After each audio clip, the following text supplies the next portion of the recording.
Suster, Bapak, Ibu, dan saudara-saudari yang terkasih karena Tuhan.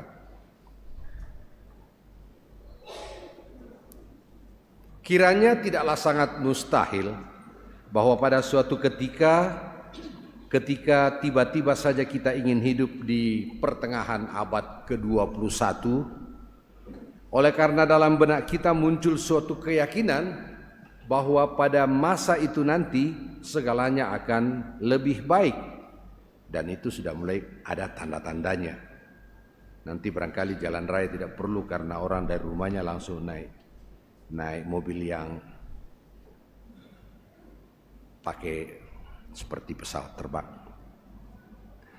Semua yang selama ini hanya jadi cita-cita dan impian bangsa dan masyarakat pada masa itu akan menjadi kenyataan. Tidak akan ada lagi listrik padam.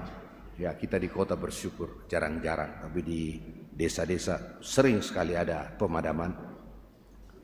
Air pam akan mengalir sepanjang waktu, walaupun bilik-bilik bermasalah. Saluran-saluran air yang tidak lagi tersumbat, karena masyarakat sadar membuang sampah di tempatnya. Tidak ada lagi genangan di mana-mana, dan tidak perlu lagi konferensi pers mengatakan air lagi antri masuk di laut. Jalan raya tidak berlubang-lubang lagi karena semua sudah langsung diservis, tidak tunggu anggaran dulu.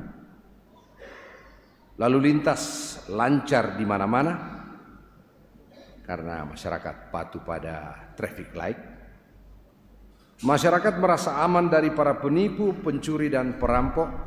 Semua merasa bahwa hal itu tidak boleh, Tuhan marah.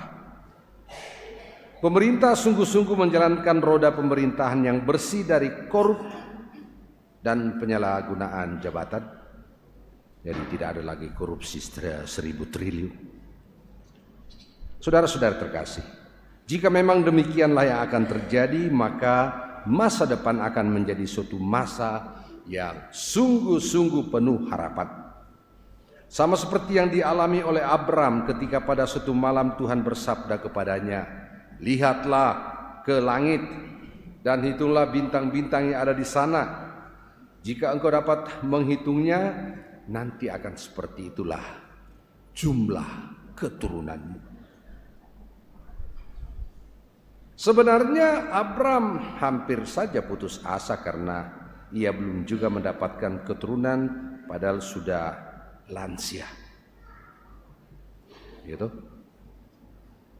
Jarang itu ada lansia punya keturunan. Itulah sebabnya ia memberanikan diri bertanya pada Tuhan, "Ya Tuhan Allah, dari manakah aku tahu bahwa aku ini akan punya keturunan?" Tuhan lalu menguatkan janjinya itu melalui suatu peristiwa menakjubkan terhadap korban yang dipersembahkan Abraham, seperti yang sudah kita dengar dari bacaan pertama tadi.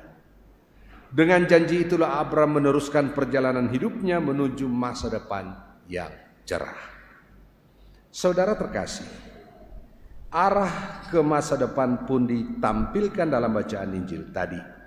Seluruh kisah peristiwa dimuliakannya Tuhan di Bukit Tabor itu menunjukkan kemuliaan kebangkitan Yesus Kristus yang baru akan terjadi setelah itu. Kemuliaan itu ternyata merupakan semacam pengumuman kebangkitannya. Namun baru setelah kebangkitanlah para rasul mulai melihat hal ini. Meskipun demikian, peristiwa kemuliaan Yesus itu sekurang-kurangnya sudah dapat menjadi pegangan bagi para murid ketika Yesus menghadapi sengsara bahkan kematian. Para murid sudah dipersiapkan oleh Yesus sendiri untuk mengalami kenyataan pahit seperti itu. Persiapan itu bukan asal-asalan saja.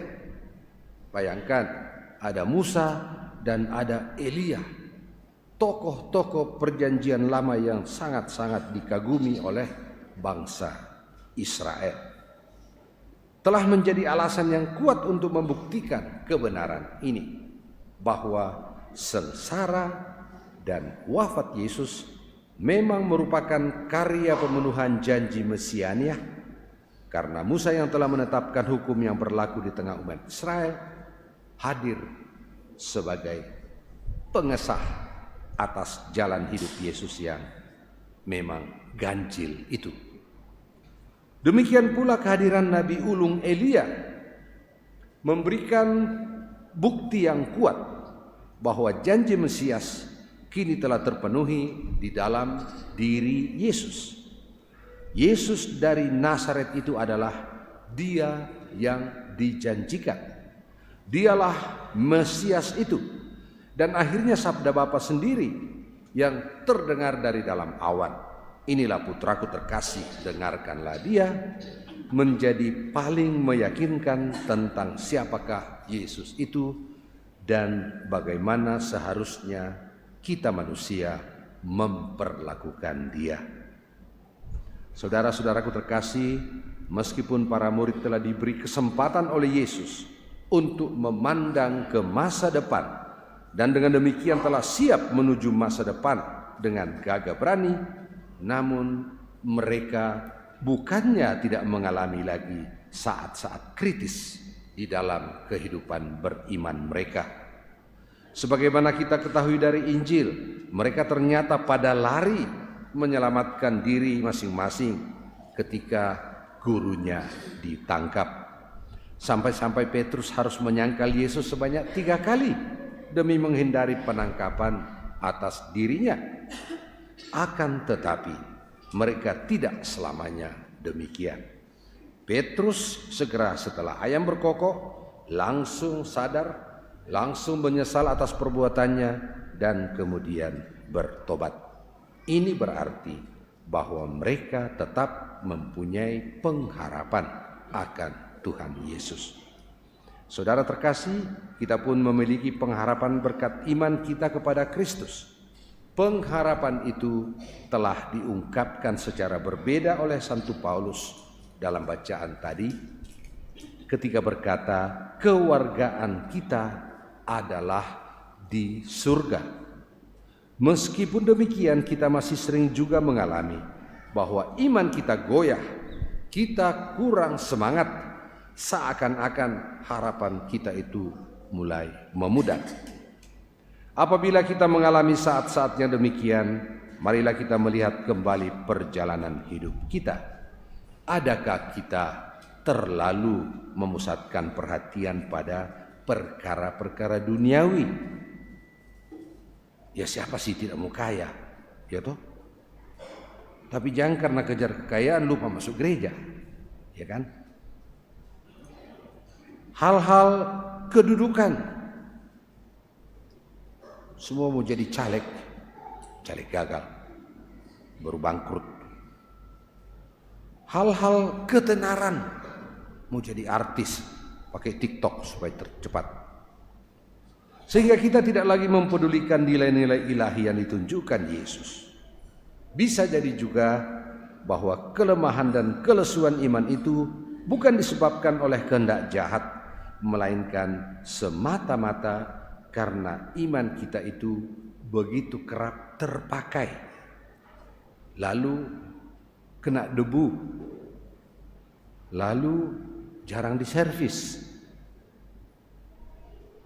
Sama dengan kendaraan kita, kalau tidak pernah diservis kan tiba-tiba dia mogok sendiri di jalan. Kalau demikian, maka kita perlu melakukan penyervisan, dan dalam masa prapaskah inilah kesempatan yang paling bagus untuk menservis iman itu. Sekaranglah masa untuk menata kembali iman kita supaya menjadi iman yang hidup, dan iman yang hidup adalah iman yang dihayati sebagai suatu panggilan untuk bersama Kristus membaharui dunia kita menjadi dunia baru, di mana orang-orang baik secara perorangan maupun secara bersama-sama sepakat untuk menjalani kehidupan yang pantang menyerah, yang tekun, yang ulet, yang sabar. Dan semoga usaha dan upaya kita selalu mendapat dukungan dan berkat melimpah dari Tuhan Allah sendiri. Semoga demikian. Amin.